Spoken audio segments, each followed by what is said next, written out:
Con l'inizio dell'anno scolastico arriva da parte del Presidente della Regione Nello Musumeci gli auguri agli studenti che hanno diritto di vivere pienamente l'ambiente scolastico.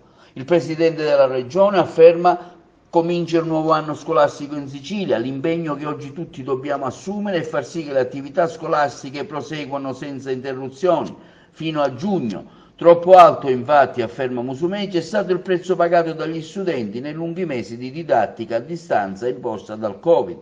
Le organizzazioni della scuola nella nostra regione assolutamente in linea con i parametri nazionali. Le ragazze e i ragazzi hanno diritto di vivere pienamente l'ambiente scolastico, di tornare a socializzare e a fare comunità.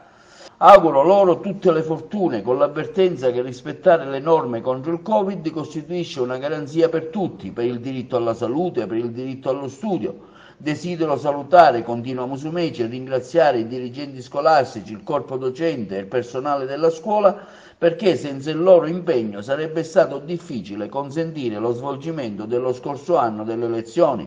Quindi buon anno scolastico a tutti, con l'augurio che anche in Sicilia possa tornare, insieme a tutte le altre regioni italiane, alla normalità di cui abbiamo bisogno.